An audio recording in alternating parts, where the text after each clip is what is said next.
Hi friends, welcome to my channel Abdul Vihari. సలాం, namaste, vanakkam. Friends, ఈరోజు నేను ఒక దర్గాకి పోతున్నాను. ఆ దర్గాకి ఒక ప్రత్యేకత ఉంది. అదేమిటంటే, మనం చూసుకున్నట్లయితే దాదాపు అన్ని దర్గాలలో రాత్రి సమయంలో అందరూ నిద్రిస్తారు. కానీ ఈ దర్గాలో రాత్రి సమయంలో ఎవ్వరూ నిద్రించరు. దానికి గల కారణం ఏందో మనము ఈరోజు ఈ వీడియోలో తెలుసుకుందాం. ఈ దర్గా కడప టు రాజంపేట రూట్లో ఉన్న మడపంపల్లి దగ్గరలో ఉంది. ఈ దర్గాకి వెళ్ళడానికి ఎంట్రన్స్లోనే ఆటోలు కూడా దొరుకుతాయి. అక్కడి నుంచి రైల్వే గేట్ దాటుకొని వెళ్ళామంటే 1 కిలోమీటర్ లేక 1.5 కిలోమీటర్ వెళ్ళామంటే ఈ దర్గా వచ్చేస్తుంది.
ఈ దర్గాకి ప్రతి శుక్రవారం చాలామంది వస్తుంటారు.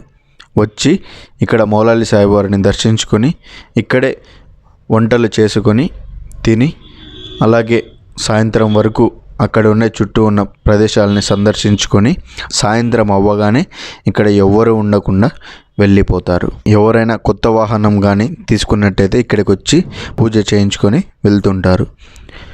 సో ఫ్రెండ్స్, ఇప్పుడు మనం కొండ ఎక్కబోతున్నాము. ఆ కొండపైన మౌలాలి సాహెబ్ వారి ఖడ్గము గుర్తులు, అలాగే వారి పాదాల గుర్తులు, సో అలాంటి కొన్ని గుర్తులు పైన ఉన్నాయంట. మనం వెళ్ళి ఆ గుర్తులను కూడా చూద్దాము. సో చూడండి, కొండపైకి వెళ్తున్నాము.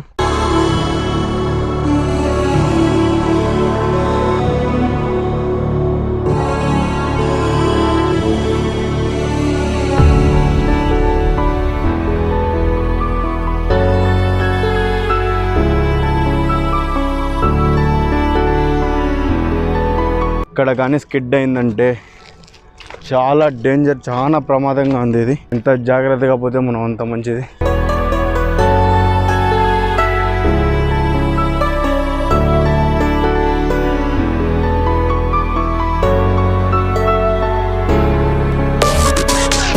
మొత్తం కొండ చాలా అంటే చాలా జాగ్రత్తగా వెళ్ళాలి.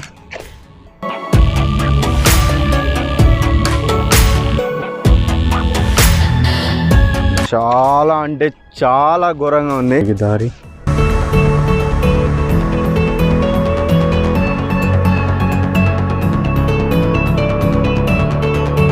సో చూడండి, పైనుంచి కొండపై నుంచి ఎంత బాగుందో వ్యూ. మొత్తం చుట్టూ కొండలు, ఇదో అక్కడ వాటర్ కూడా ఉన్నది.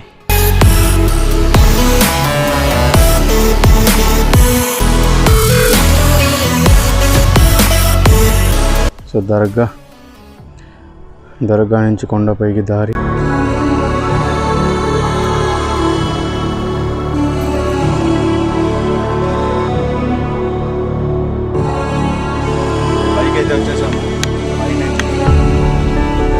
కొండపైన ఏం లేదు ఫ్రెండ్స్, జస్ట్ ఒక చెట్టు ఉంది. ఆ చెట్టుకి కొన్ని జెండా కట్టెలు కట్టి ఉన్నారు.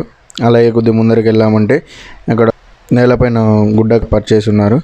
దాని పక్కనే వచ్చేసి మనకు బండపైన పూలతో పాదాల మాదిరి అమర్చి ఉన్నారు.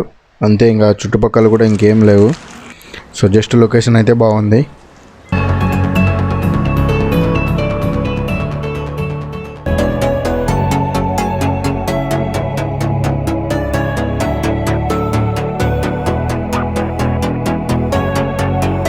సో ఫ్రెండ్స్, ఈ దర్గా యొక్క హిస్టరీ పూర్వకాలం మౌలాలి సాహెబ్ వారు పైన ఉన్న కొండపై నుంచి గుర్రం సవారీ చేసుకుంటూ ఈ ప్రదేశానికి వచ్చి ఈ ప్రదేశం వెనకాల షఫాకుంట అనే ఒక నీటి కొలనులో రుజువు చేసుకొని ఈ ప్రదేశానికి వచ్చి నమాజ్ చేసుకోవడం వల్ల ఇక్కడ ఈ దర్గా ఏర్పడింది అనేసి ఇక్కడ ఉన్న హజరత్ వారు చెప్తున్నారు.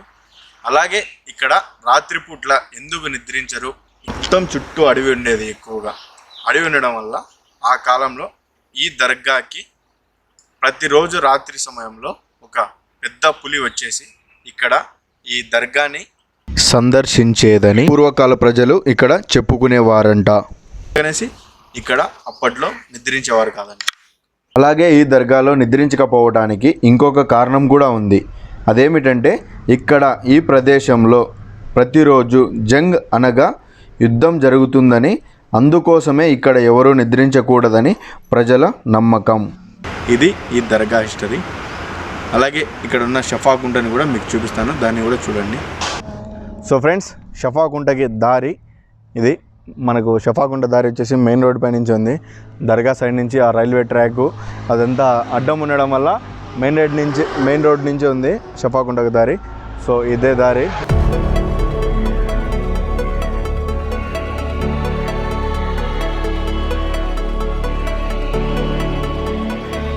ఫ్రెండ్స్, మొత్తం దారి అంతా చెట్లు, కంప చెట్లు అంతా తయారైపోయాయి.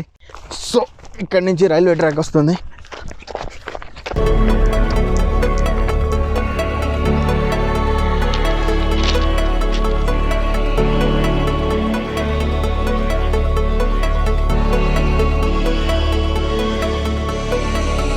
ఇక్కడ షఫాకుంట ఇక్కడ ఉంది బా.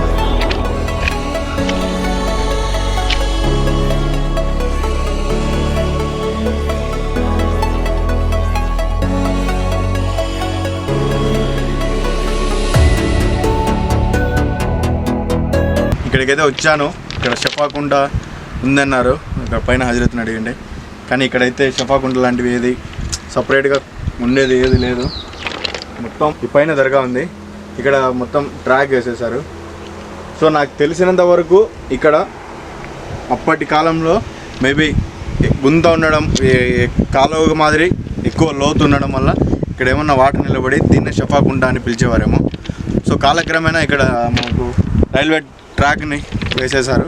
సో అందువలన ఇక్కడ నీళ్ళు షఫాకుంట లాంటిది తొలగిపోయింది అని నేను అనుకుంటున్నాను. సో అది ఎంత మటుకు నిజమో కాదో కూడా తెలియదు. వీడియో నచ్చితే లైక్ చేయండి, మా ఛానల్ని సబ్స్క్రైబ్ చేయండి, అలాగే పక్కన బెల్ ఐకాన్ కూడా క్లిక్ చేసుకోండి.